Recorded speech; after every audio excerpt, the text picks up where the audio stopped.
Juan Kapitulo 6, versikulo 35. Si Jesus miingon kanila, "Ako mao ang pan nga naghatag sa kinabuhi. Ang muari kanako dili nagayod gutomon, ug ang mutuo kanako dili nagayod uhawon." Ang mga puno Pan sa kinabuhi. maglikon unta sa mong pagtuo ug gagaka kami sa pagtuman sa imong mahal nga kasuguan.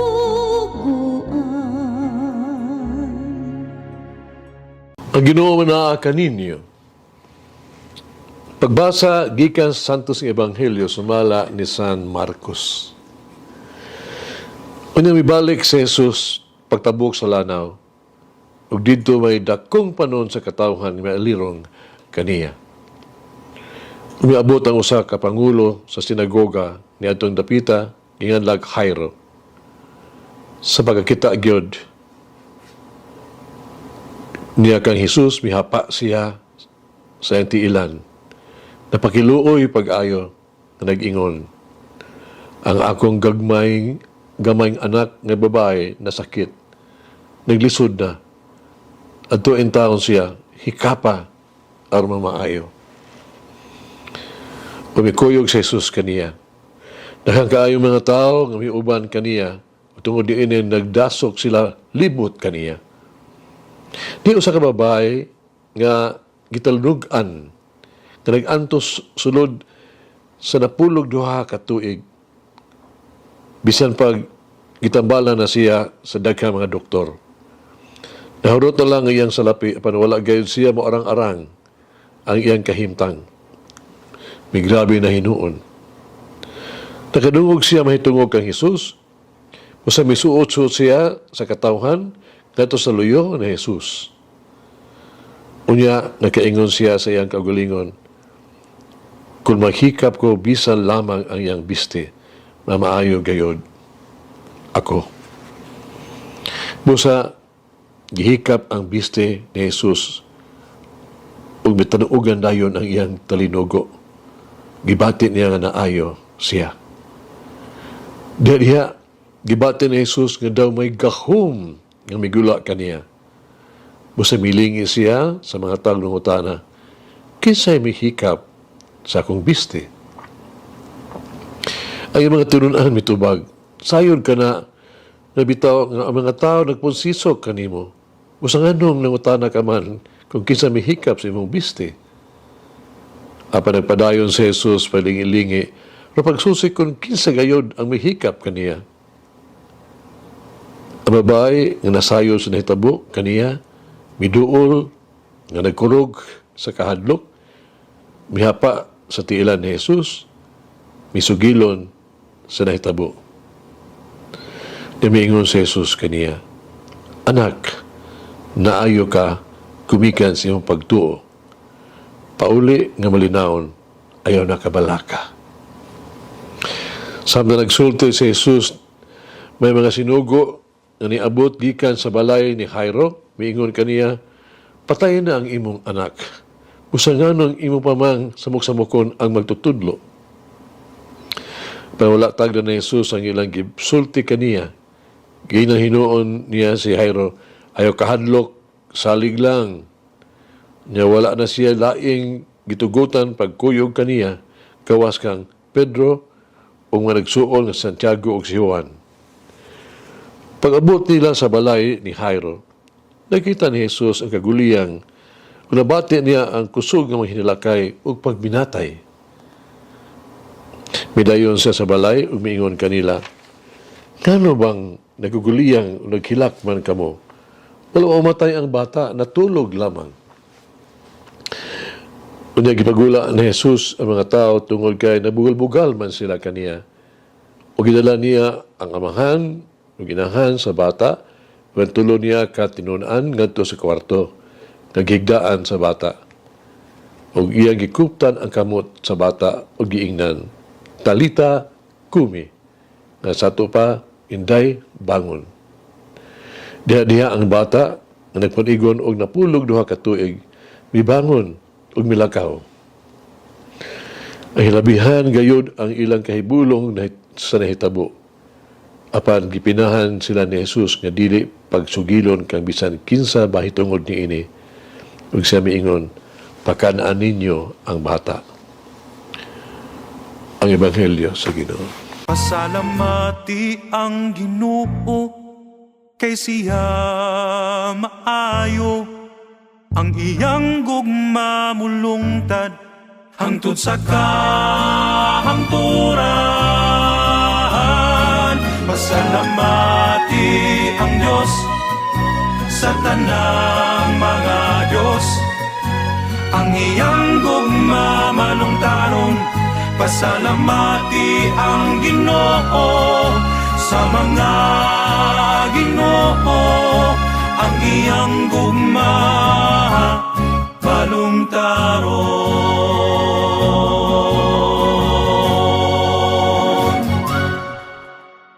Ang Diyos lamang ang makaayo.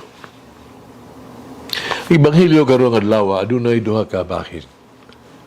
Ang duha ka bahin na hulagway kang Hesus isip usa ka balaang nga manambal ug ginikanan sa kinabuhi. Ang common nga denominator tali sa opisyal sa sinagoga ginganlag Jairus ug sa babae nga nag-antos sa pagdugo sulod sa 12 ka tuig mao ang ilahang hingpit nga pagtuo kang Hesus. Nagsalig sila nga may maghimo si Jesus para kanila. May tuo sila sa gahom ni Jesus. Ilang gibutang ang tanan nilang paglaom diha kang Jesus. Apan ang mga tinunan o mga tao gikan sa balay, sa opisyal, sa sinagoga, napakita sila ang pagduha-duha o kakulang sa pagtuo. Ano ka milagro na pakita sa gahom ni Jesus sa paghatag o kinabuhi, pag-ayo sa kinabuhi, pagpatunhay sa kinabuhi. Uban sa sugo ni Jesus sa paghatag o pagkaon sa bawat babae. Iya gipasabot ang kamatuoran sa pagkaon nga masustento kanato sa bag-ong kinabuhi. O kana mao ang balaang Eucharistia. Gitagan ni Jesus ang babae ug laing higayon sa pagkinabuhi ug bag-ong kinabuhi. Sultihan sila ni Jesus sa pagbangon gikan silang sakit, gikan sa pagkatulog gadto sa usa ka mas maayo ug mas hayag nga kinabuhi. Dinhi makaingon kita, kaingon ni ana ang pagdatar sa Ginoo kanato. May mapakyas kita, umapukan, nung mapandol kita o makasala, atong ipaliwala o ipalayo siya, atong Ginoo. Mahimong napasagdan nato ang Diyos o natalikdan gani siya. Apan ang Diyos dili gayon mo kondenar umibiya ka nato. Dili gayon niya kita biyaan o tagad og ultimatum. Dili gayon niya limitahan ato ang kahigayunan. Sultihan usab niya kita talitakon na mao tindog bangon. Kinahanglan kitang mubangon gikan sa tuang mga kapildihan o mga defekto, gikan sa tuang mga kapakyasan, gikan sa tuang mga kasaypanan, gikan sa tuang mga sala o kahakog, gikan sa tuang mga kahadlok o kapakyasan. Ang Diyos nagsugo kanato sa pagbangon. Ang Diyos kanunay nga nagtabang o mutabang jud kanato. O sa matag paghikap niya kanato, He touches us, dunag yo'y kaayuhan. Kanunay dunay bag-ong kinabuhi. Adunay kanunay kaluwasan. Panunsa may angay natong buhaton. Sundo nato ang mga binuhatan sa opisyal sa sinagoga o sa babae nga gidugo. Unsa may ilang gibuhat. Una, bisan tuod siya dunay gahom, posisyon ug dungog. Si Jairo, miangkon siya na kining tanan, walay kapaslanan o walay mahimo. Si misalig lamang ni Jesus. O si Jesus lamang ang makaluwas. Si Jesus lamang ang makasustener sa kinabuhi. Di lamang sa tuang pagsalig sa gahom ni Jesus, nga dili sa tuang tawhanong gahom, kita makaangkon o kaluwasan. Di lamang nga kita makalimot sa tuang mga kaugalingon, nga kita kanunay makahinumdum kang Jesus, umabalik nga ito kaniya. Ikaduha, bisan tuod siya adunay makahasol o makapag-uol nga kahimtang samtang siya gisakit sa talidugo sulod sa 12 ka tuig, ang babae wala di kawad ikadasig. Sa biduol kang Jesus uban sa hugot nga pagtuo, siya kasing-kasing uban sa hugot nga pagtuo, nga si Jesus mao lamang ang iyang paglaom, mao ang iyang bugtong mangluluwas. Busa siya miadto sa luyo niya diha sa panon, sa katawhan niya mahikap sa iyang kupo, sa sidsid sa iyang sanina. Ibutang niya ang tanan niyang paglaom sa tibuok niyang kinabuhi sa kaluoy na Jesus. Yang gihikap si Jesus sa iyang pagtuo. Yang gihikap siya na Jesus o gihikap siya na Jesus sa iyang grasya o pagpangayo. Ang Diyos lamang ang makatabang kaniya. Ang Diyos lamang ang makaayo kaniya.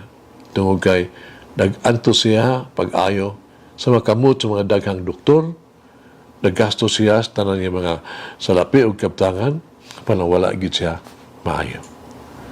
Karon atong hinumduman, ang Diyos lamang ang makatagbaw sa tuang mga panginahanglan. Ang Diyos lamang ang makaayo kanato gikan sa tuang makasubo ug sakit. Ang Diyos lamang ang makaluwas kanato gikan sa tuang makasasala, makag-ulaw nga gagahapon. Sa ingon, atong hangyoon ang Diyos sa paghikap kanato. Atong sultihan siya sa pag-ingon kanato, Talita Kumi. Sa to pa, bangon.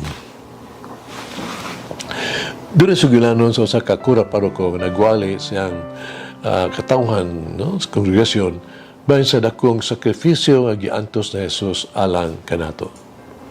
Sa may sulti nga si Jesus, mihalad siyang kinabuhi alang kanato. Yatang gitubos, gikan sa kamatayon o gikan sa sala. Gibayra niya kini sa iyang kaugalingong kinabuhi yung dugo, pagpaantos. Karon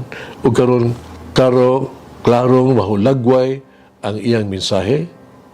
Giasoy kanila sa kura paroko kini usa ka anekdote, usa ka istorya. Usa ka bata ng lalaki ko no. Siyang damgo ng utana kay Jesus. Gidamgo siya na Jesus ba? Nangutana siya kadto kay Jesus kung usa ka dako man ang iyang gugma sa katawhan og kaniya.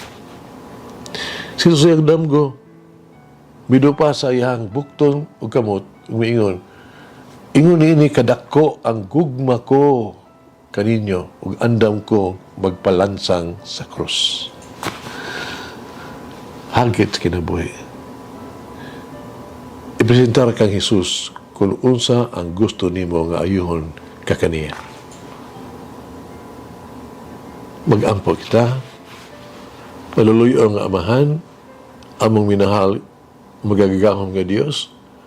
Pasalamat kami kanimo sa gasa sa kinabuhi.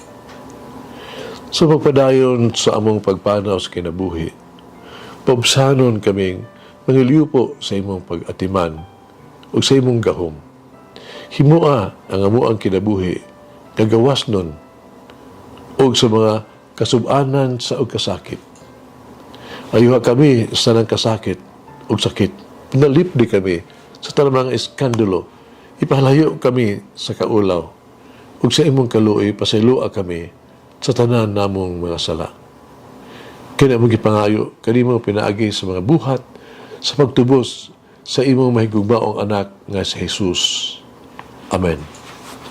Mama Mary, may your loving presence and intercession lead me closer to your Son, our Lord Jesus Christ.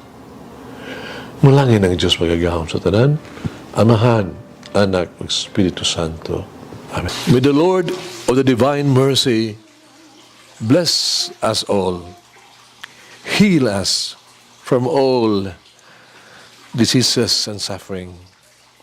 Ayun unta niya kita. Tanang mga sakit na to sa lawas. O sa kalag. Body and soul. In the name of the Father, the Son, and of the Holy Spirit. Jesus, I trust in you. Amen. Whoever eats the bread of life will never hunger, says the Lord. Kay galaan inyong nabati ang pagpaambit ug hamubong pamalandong sa pulong sa Dios pinaagi sa tulumanon pan sa kinabuhi nga gidumala ni Monsignor Daddy Silva. Hangtod na usab sa sunod higayon, daghang salamat. The bread of life.